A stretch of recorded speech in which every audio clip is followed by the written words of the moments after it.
You think you're here by chance?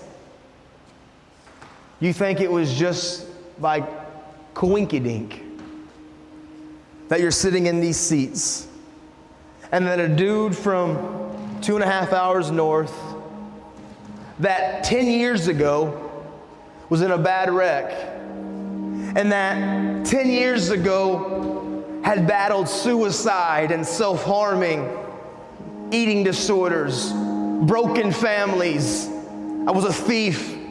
10 years ago, I looked in the mirror and I just saw nothing but ugliness and pain. But 10 years ago, I was in an accident, and this thread of thing called life, God began to move pieces around on life and began to transform me. And now here I am 10 years later, and I'm standing in front of you guys in a place called Brazil, Indiana. And you're sitting in these seats and you're dealing with issues, and some of you are battling your brokenness and you're trying to find your identity. And you know what? You wear a mask and you don't like opening up because of the fear and the wounds and the hurts. And you're just like me, man, that says, God, I need you because I really can't do this on your own, that it's too heavy. When people say God won't give you more than you can handle, I want to be honest, that's not biblically true. God will always give us more than we can handle because He doesn't want to do this. He doesn't want you to do this without Him. He wants you to understand He's a good Father, and He knows how to give you good gifts, and He can write a story in your life that is more beautiful, more majestic,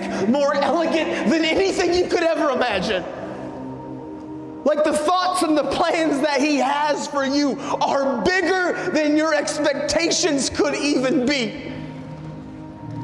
And I promise you, man, that 10 years ago when I woke up and I had to see the headline that Priscilla was dead, and I had to deal with the guilt and the shame and the brokenness and the thoughts of my life being destroyed. But when He touched me and He got a hold of me, He had in mind the day that I would be standing in Brazil, Indiana, in front of 40 or 50 of you young, amazing young men telling you, don't you dare give up. And God's in this. And if He's for you, who can be against you? And you plus God's the majority. And no weapon formed against you shall prosper.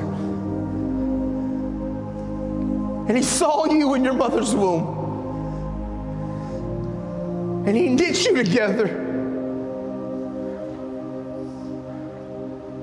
You're not a mistake. Somebody here needs to understand that tonight. You're not a mistake.